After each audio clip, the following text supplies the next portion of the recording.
Hi ஹாய்ஸ் எல்லாருமே எப்படி இருக்கீங்க? இன்னைக்கு நம்ம டோக்கியோக்குள்ள அனிமி சீசன் 4 உடைய எபிசோட் 4 தான் பார்க்க போறோம். அதனால இதுக்கு முன்னாடி இருக்கக்கூடிய எபிசோட யாராச்சும் பார்க்கலனா கீழ டிஸ்கிரிப்ஷன்ல லிங்க் இருக்குது, அதை யூஸ் பண்ணி போய் ஒன்ஸ் பாத்துட்டு வந்துருங்க. அப்பதான் இந்த எபிசோட்ல இருக்கக்கூடிய ஸ்டோரி உங்களால தெளிவா புரிஞ்சுக்க முடியும். சோ பார்க்காதவங்க போய் பார்த்துட்டு வந்துருங்க. அப்புறம் அப்படியே நம்ம சேனலுக்கு சப்ஸ்கிரைப் பண்ணாதவங்க உடனே சப்ஸ்கிரைப் பண்றாதீங்க. அதுக்கு பதிலா எப்பயும் போல இந்த வீடியோ பார்த்து முடிச்சதுக்கு அப்புறம் நம்ம சேனல்ல இருக்கக்கூடிய மத்த கண்டென்ட் எல்லாம் உங்களுக்கு பிடிச்சிருக்குன்ற பட்சத்துல சப்ஸ்கிரைப் பண்ணி பெல் ஐகானை ஆன்ல வச்சுக்கோங்க. அது கூட சேர்த்து நம்ம சோஷியல் மீடியா லிங்க் இல்லவே டிஸ்கிரிப்ஷன்ல இருக்கு, அதை யூஸ் பண்ணி ஃபாலோ பண்ற மாதிரி இருந்தாலும் ஃபாலோ பண்ணிக்கோங்க. ஏன்னா நீங்க இப்ப பாத்துக்கிட்டு இருக்கிறது இன்ஃபினிட்டி அனிமேஷன் சேனல். வாங்க டைம் வேஸ்ட் பண்ணாம இந்த எபிசோடுக்குள்ள போயிரலாம். சோ இந்த எபிசோட ஓபன் பண்ணதும் சூட்ஸ் எல்லாருமே சுத்து போட்டு கொல்றதுக்காக வர கரெக்டா இந்த இடத்துக்கு ஷூ வந்துடுறான். ஆனா இவங்களுக்கு ஷூ யாருன்னே தெரியாது. அதனால நம்ம வலது கை கிட்ட யார்ப்பா இவன் நம்மளுக்கு ஹெல்ப் பண்றதுக்காக வந்திருக்கான் உன்னுடைய ஃப்ரெண்டான்னு கேட்கும்போது யாருக்கு தெரியும் யாரோ ஒருத்தன் நம்மளுக்கு ஹெல்ப் பண்றதுக்காக வந்திருக்கான், அதை யூஸ் பண்ணி தப்பிக்கிறத பாப்பியா, அதை விட்டுட்டு கேள்வி கேட்டுட்டு இருக்கேன்னு கூட இருக்கவங்களை அட்டாக் பண்ண சொல்லிட்டு இவனு கொடூரமா அட்டாக் பண்ணி எல்லாருமே கொண்டுகிட்டு இருக்க இவங்களை காப்பாத்துறதுக்காக வந்த ஷூ கூட இந்த தேர்ட் வார்டோட லீடர் சண்டை போட ஆரம்பிச்சிட்டாரு. ஏன்னா இவருடைய டீம் தான் சூட்ஸ சுத்து போட்டு புடிச்சிருந்திருப்பாங்க. ஆனா இவர் குறுக்க வந்ததுனால யாரா நீ கோமாளி குறுக்கன்னு இவனை போட்டு தள்ளுறதுக்காக பின்னாடியே துரத்திக்கிட்டு இருக்க. இதே மாதிரி தான் இன்னொரு பக்கம் நிஷிக்கியை போட்டு தள்ளுறதுக்காக டாக்டரோடைய அல்ல கைங்களாம் துரத்துறாங்க. அதாவது புதுசா உருவாக்கப்பட்ட குளோன்ஸ் எல்லாம் இருக்காங்க இல்லையா, அவங்க எல்லாரும் சேர்ந்து எங்க டாக்டர் விடுறான்னு துரத்த ஒரே செகண்ட்லயே அவங்க எல்லாரையும் போட்டு தள்ளிட்டான். ஆனா ரெண்டு பேரும் இந்த இடத்துக்கு வராத வரைக்கும், ஏன்னா டாக்டருடைய கண்டுபிடிப்பு இவங்க மட்டும் கிடையாது, இன்னும் சில ஸ்ட்ராங்கஸ்டான கோல்ஸ் எல்லாம் இருக்காங்க. ஆனா இப்ப இந்த டாக்டருக்கு நிஷிக்கு மட்டும் தொலை கொடுக்கறதுக்காக வரல, இன்னொருத்தையும் இருக்கா இல்லையா, அதனால அவ தன்னுடைய காகுனேவை யூஸ் பண்ணி இந்த குட்டி பொண்ணு புடிச்சு போட்டு போனாடி அடிச்சு 2-3 வெட்டி கடாச இவ உடனே கூட வந்திருக்கக்கூடிய கோலை வந்து அட்டாக் பண்ண சொல்றா. ஆனா இந்த கோலால இவங்க ரெண்டு பேரையும் தொடக்கூட முடியல. ஏன்னா இவங்க ரெண்டு பேருமே இப்ப ஒரே சைடுல தானே இருக்காங்க. அதாவது இந்த டாக்டரை போட்டு தள்ளணும் இல்ல ஏதாச்சும் ஒண்ணு பண்ணணும். அதனாலதான் இவங்க ரெண்டு பேரும் ஒருத்தர் மாத்தி ஒருத்தர் இந்த இடத்துல லைட்டா கொஞ்சம் ஹெல்ப் பண்ணி சண்டை போடவும் அடியாத்தி என்ன விட்டுடுங்க நான் அங்க இருக்க மாட்டேன்னு இந்த குட்டி பொண்ணு கூட வந்த கோல் ஓடி போக இவன் உடனே சரி ஓகேங்க இதுக்கப்புறம் நான் சண்டை போட விரும்பல, என்னுடைய தோல்வி நான் ஒத்துக்கிறேன்னு சொல்லுவோம். நிஷிக்கு செம காண்டாவுது. ஏன்னா இப்ப ஓடி போச்சு இல்லையா, அந்த கோலை அட்டாக் பண்ண விட்டுட்டு இவ வாய்க்கு வந்ததெல்லாம் பேசிட்டு இருப்பா. அதாவது வடிவேல் காமெடியில டேய் மலமாடு ஏன்டா சும்மா உட்காந்துருக்க வாடா வந்து அட்டாக் பண்றான்னு ஒரு பையன் கூட்டிட்டே இருப்பான் இல்லையா, அந்த மாதிரி தான் இந்த பொண்ணு ஓவரா பேசிட்டு இப்ப அந்த கோல் ஓடி போனதும் நான் தோத்துட்டு ஒத்துக்கிறேன் இதை விட்டுடுங்கன்னு சொல்லி கேட்கவும் இவன் இந்த குட்டி பொண்ணை பார்த்துட்டு செம காட்ல நின்றுட்டு இருப்பான். ஆனா இதே நேரத்துல இன்னொரு பக்கம் அம்மான்லாம் வந்து சண்டை போட்டுட்டு இருந்தா அங்க என்னடா ஆச்சுன்னு பார்த்தா குயின்ஸ் ஸ்குவாட்ல இருக்கக்கூடிய எல்லாருமே சேர்ந்து டக்கிசாவாவை போட்டு போன அடி அடிக்கலாம் ட்ரை பண்றாங்க. ஏன்னா இங்க ரெண்டு பேர் அடி வாங்கி கிடக்குறாங்க, ஒண்ணு நம்ம அக்கிராமோட இன்னொன்னு அமான். அதனாலதான் டக்கிசாவா தான் இதுக்கெல்லாம் காரணம்னு புரிஞ்சுக்கிட்டு இவங்க புடிச்சு போட்டு போன அடி அடிக்கிறதுக்கு ட்ரை பண்ணிக்கிட்டு இருக்க. இது எல்லாத்தையும் பாத்துக்கிட்டு இருக்கக்கூடிய அக்கிராவுக்கு இப்பதான் ஒரு விஷயம் ஞாபகம் வருது. என்னன்னா இவங்க ரெண்டு பேரும் ஒன்னா தானே படிச்சாங்க. அப்படி இருக்கும்போது இவங்க ரெண்டு பேருக்குள்ளேயும் அப்பப்போ போட்டி வரும். அந்த போட்டி ஒரு சில நேரத்துல இவங்களுக்கு வருத்தத்தையும் கொடுக்கும். ஏன்னா அக்கிரா சில நேரத்துல ஃபர்ஸ்ட் ரேங்க் வந்துருவா, சில நேரத்துல இவன் செகண்ட் ரேங்க் வந்துருவா. அதனால ரைட் நடக்கட்டும் நீ தான் எப்பயும் ஃபர்ஸ்ட் ரேங்க் எடுக்கிற, என்னைக்காச்சும் ஒரு நாள் நான் உன்னை பீட் பண்ணுவேன்ற மாதிரி சொல்லிட்டு புலம்பிட்டே போவான். இருந்தாலும் இவங்க ரெண்டு பேரும் சிசிஜிக்குள்ள வந்ததுக்கு அப்புறம் இவகிட்ட ஜாலியா பேசுறது, ஃபன் பண்றது, ஏதாச்சும் காமெடி பண்றதுன்னு நிறைய விஷயம் ட்ரை பண்ணுவான். ஆனா அந்த நேரத்துல இவன் தன்னுடைய அப்பா இறந்து போன சோகத்துல இருந்ததுனால இவன் பண்ணது எதையுமே பெருசா கண்டுக்கவே இல்ல. இருந்தாலும் இவன் தன்னை ஒன் சைடா லவ் பண்றான்ற விஷயம் இவளுக்குமே தெரிஞ்சிருக்கு. பட் இவளுடைய மனசுலதான் வேற ஒருத்தன் இருந்தான் இல்லையா,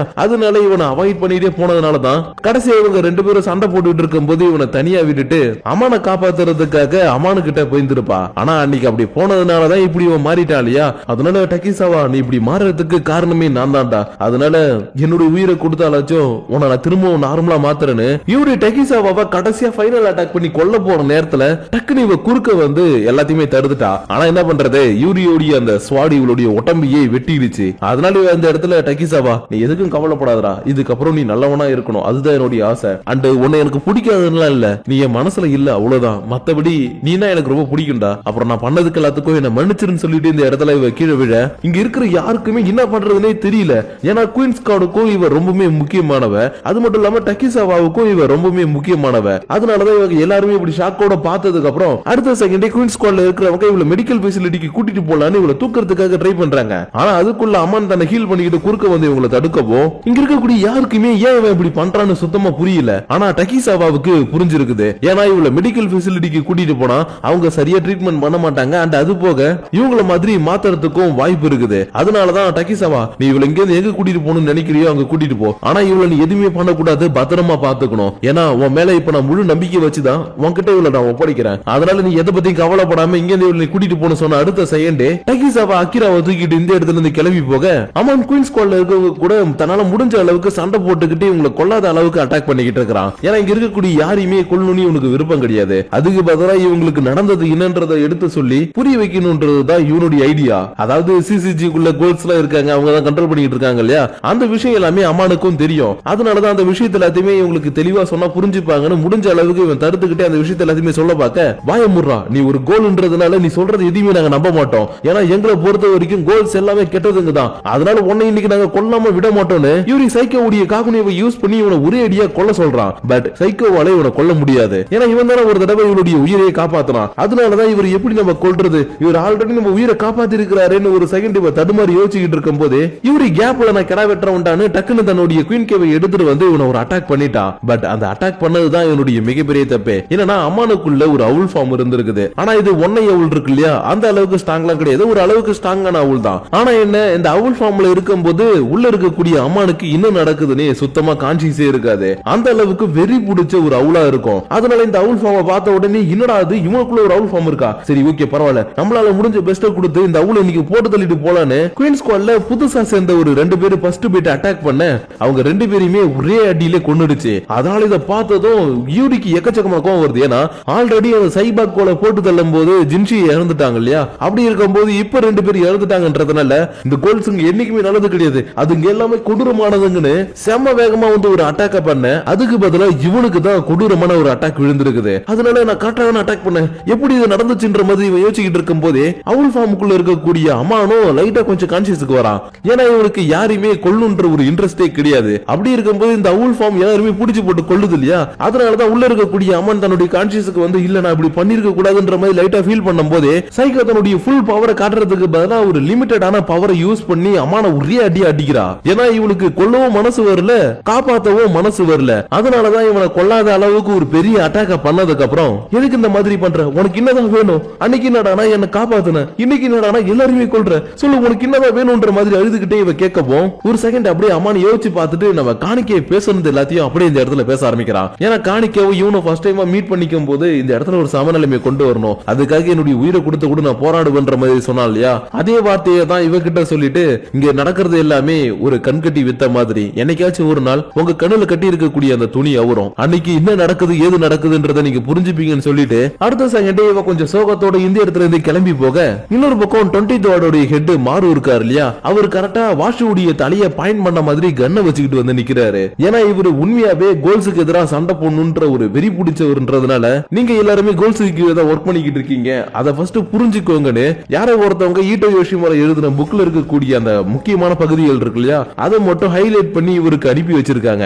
அதனாலதான் அது எல்லாத்தையுமே படிச்சு தெரிஞ்சுக்கிட்டதும் மை டியர் ஃப்ரெண்ட் நீ ஒரு கோலா இருக்க கூடாதுன்னு நான் நினைக்கிறேன். ஏன்னா நீ நானும் ரொம்ப நாளாவே ஒன்னா பழகி நிறைய விஷயங்கள் பண்ணி இருக்கிறோம். ஆனா இந்த புக்ல இருக்கிறது என்னால நம்பவும் முடியல, நம்பாம இருக்கவும் முடியல, அதனால என்ன மன்னிச்சிடுறான்னு கொஞ்சம் கூட யோசிக்காம வாஷுவோடைய தலையில ஒரு புல்லட்டை இறக்க இவரு ரொம்பவே கஷ்டப்படுறாரு. ஏன்னா கோலா இருந்தா நேரத்துக்கு எழுந்து அட்டாக் பண்ணிருக்கணும் இல்லையா, அதனாலதான் ஐயோ போச்சு இவன் ஒரு ஹியூமனா இருக்கானே, இவன் எழுந்து அட்டாக் கூட பண்ணல, நான் தப்பு பண்ணிட்டேன்னு இவர் ஃபீல் பண்ண ஆரம்பிக்கும் போதுதான் இவருக்கு முன்னாடி ஏதோ ஒண்ணு உரும்புற மாதிரி சத்தம் கேக்குது. என்னடா நிமிர்ந்து பார்த்தா வாஷு இப்பதான் ஒரு கோலாவே மாறி இருக்காரு. அதனால இந்த வாஷு ஏன்டா இப்படி பண்ணு இந்த இடத்துல அட்டாக் பண்ணிக்கிட்டு இருக்க, இந்த பக்கம் தீவுல இருந்த எல்லாருமே தப்பிக்க ஆரம்பிச்சிட்டாங்க. அதாவது கோல்ஸ் எல்லாருமே தப்பிக்க ஆரம்பிச்சிட்டாங்க. ஏன்னா ஷூ நிஷிக்கு இந்த இடத்துக்கு சும்மா ஒண்ணும் வரல, அவங்க கூட சேர்த்து நிறைய பேர் கூட்டிட்டு வந்திருக்காங்க. அதனாலதான் முடிஞ்ச அளவுக்கு இந்த இடத்துல அட்டாக் பண்ணதுக்கு அப்புறம் இருக்கக்கூடிய எல்லா கோல்ஸையும் இந்த இடத்துல இருந்து இவங்க கூட்டிட்டு தப்பிச்சு போக, இன்னொரு பக்கம் யூரியோ இந்த சண்டெல்லாம் முடிஞ்சிருச்சு, இதுக்கப்புறம் நம்மளுக்கு இந்த இடத்துல எதுவுமே வேலை கிடையாதுன்னு கரெக்டா டோரோ முட்சுக்கு இருக்கக்கூடிய இடத்த கண்டுபிடிச்சு வந்துட்டான். ஆனா இவனுக்கு பெருசா ஒன்னும் அடியும் பட்டுல எதுவுமே ஆகல, ஜஸ்ட் மயக்கத்துல தான் இருக்கிறா. ஏன்னா அந்த டிரைவர் கோலி இவளை கடத்திட்டு வந்தான் இல்லையா, அவன் இவளை கொல்லுலாம் பாக்கல, அதுக்கு பதிலா இங்க நடக்கக்கூடிய சண்டையில நீ இறந்து போயிட கூடாதுன்றதுக்காக இவனை மயக்கம் போட வச்சு இந்த இடத்துக்குள்ள வச்சுட்டு கிளம்பி போயிட்டான். அதனாலதான் இங்க என்ன நடந்துச்சுன்ற மாதிரி இவ கொஞ்சம் மயக்கத்துல இருக்கும் போது இதே நேரத்துல இன்னொரு பக்கம் குக்குரியா பிரிசனுடைய வார்டன் இருக்காரு இல்லையா, அவர் தன்னுடைய பிரிசன் அழியறத பார்த்துட்டு இல்ல இப்படி அழிய கூடாது, இத்தனை நாளா இது பல கோல்ஸ் கட்டுப்படுத்தி வச்சிருந்த இடம், இது அழியறதுக்கு நான் விட மாட்டேன்ற மாதிரி பேசிக்கிட்டு இருக்கும் போதே யாரோ ஒருத்தர் பின்பக்கமா வந்து இவனை போட்டு தள்ளுறாங்க. யாரான்னு பார்த்தா அம்மானுடைய ஃபாதர் தான். அது மட்டும் இல்லாம நான் என்னைக்கு வெளியில வரணும் அன்னைக்கு நீ எனக்கு ஒரு மாஸ்க் செஞ்சு கொடுக்கணும் ஊட்டாட்ட வேற கேட்டிருக்காரு போல. அதனாலதான் ஊட்டா இவனுக்கு ஒரு மாஸ்க் எடுத்து வந்து கொடுக்கவும் ஓகே நம்ம இப்ப கிங்க கண்டுபிடிக்க வேண்டிய வேலை வந்துடுச்சுன்ற மாதிரி சொல்லிக்கிட்டு இருக்க, இன்னொரு பக்கம் சீனியர் இன்வெஸ்டிகேட்டரா இருக்கக்கூடிய முட்சுரி வாஷு இருக்கார் இல்லையா, அவர் இப்பதான் கரெக்டா தன்னுடைய அப்பா இறந்து கிடக்கக்கூடிய அந்த கப்பலுக்குள்ள வந்து பார்த்துட்டு சரி ஓகே தம்பி தன்னுடைய பிளான் எல்லாத்தையுமே ஆரம்பிச்சிட்டான் போலன்ற மாதிரி எல்லாத்தையுமே புரிஞ்சுக்கிறாரு. ஏன்னா மாரோ சந்தேகத்தோட ஒரு புக் எடுத்துட்டு வந்து இவரை போட்டு தள்ளார் இல்லையா, அந்த புக் அவருக்கு அனுப்புனது வேற யாரும் கிடையாது, நிமுரோ வாஷு தான். ஏன்னா இந்த உலகத்தையே கோல்ஸ் ஆளணும்ன்ற இவனுடைய எண்ணம் இருக்கும் இல்லையா, தள்ளி இவன் சிசிஜிக்கு ஹெட்டா மாறணும். பட் சிசிஜிக்கு தான் ஆல்ரெடி ஒரு ஹெட் இருப்பாரு.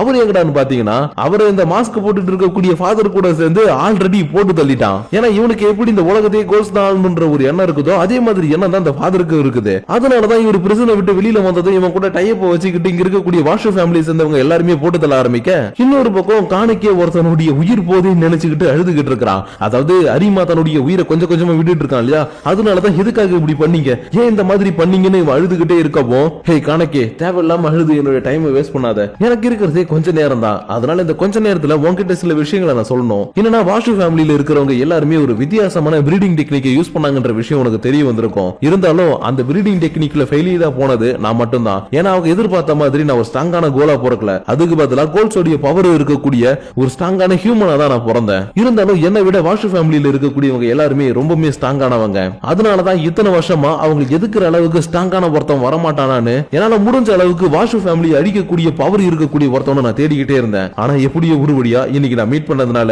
பண்ண வேண்டியது எல்லாத்தையும் பக்காவா பண்ணி முடிச்சிட்டேன். அதனால இந்நேரத்துக்கு என்னுடைய டீம்ல இருக்கிறவன் மத்த சிசிஜி மெம்பர்ஸ் கிட்ட உனக்கு தெரிஞ்ச எல்லா இன்ஃபர்மேஷனையும் கொண்டு போய் சேர்த்திருப்பான். ஆனா உனக்கு ஒரு கேள்வி இருக்கும், ஏன் இவன் இதெல்லாத்தையும் பண்றான்னு. ஏன்னா நானும் உன்ன மாதிரி தான் கணக்கே, யாரையுமே கொல்லக்கூடாது, இந்த இடத்துல சமத்துவமா இருக்கணும்னு நினைச்சேன். ஆனா என்னுடைய ஃபேமிலி என்னுடைய கையை கட்டி போட்டுட்டாங்க. அதனாலதான் வாஷு ஃபேமிலி அழிக்கிறவனை இத்தனை வருஷமா தேடி கடைசியா நான் கண்டுபிடிச்சிட்டேன் கணக்கே. அதனால இத்தனை வருஷமா கைக்குள்ள மாட்டிக்கிட்டு இருந்த பட்டாம்பூச்சி மாதிரி இருந்தானா இன்னைக்கு சுதந்திரமா பறக்க போறேன், அதுவும் உன்னுடைய மடியில இறந்து நான் சுதந்திரமா பறக்க போறேன்னு இவன் தன்னுடைய கடைசி மூச்சை இந்த இடத்துல விட அப்படியே இந்த இடத்துல இந்த எபிசோட முடிக்கிறாங்க. சோ கைஸ், இன்னைக்கு நம்ம பார்த்த இந்த எபிசோடு உங்களுக்கு புரிஞ்சிருக்கும் நினைக்கிறேன். ஏன்னா சிசிஜி மக்களை வச்சுக்கிட்டு மக்களையே ஆளணும்னு நினைச்சுக்கிட்டு இருந்தாங்க. அதாவது வாஷு ஃபேமிலியில இருக்காங்க இல்லையா, அவங்களுடைய ஹெட் மக்களை வச்சு மக்களை ஆளலாம் அப்படின்னு தான் நினைச்சுக்கிட்டு இருந்தாரு. பட் அந்த வாஷு ஃபேமிலிக்குள்ள இருக்கக்கூடியவன் என்னடா நான் ஹியூமன்ஸ் வச்சு ஆள்றது, எனக்கு இந்த உலகம் முழுக்க வெறும் கோல்ஸ் மட்டும் தான் இருக்கணும்னு தன்னுடைய ஃபேமிலியை போட்டு தள்ளி ஹெட்டோடைய பொசிஷன் எடுத்து இந்த உலகத்தையே தன்னுடைய கைக்குள்ள கொண்டு வரணும்னு நினைக்கிறான். ஆனா இது எல்லாத்தையும் ஆல்ரெடி தெரிஞ்சுக்கிட்ட அரிமா வாஷு ஃபேமிலி எதிர்த்து சண்டை போடுற அளவுக்கு பவர்ஃபுல்லான ஒரு ஆளை கண்டுபிடிச்சதும் சரி ஓகே என்னுடைய கடமை முடிஞ்சிருச்சு, இதுக்கப்புறம் நான் கிளம்புறேன்னு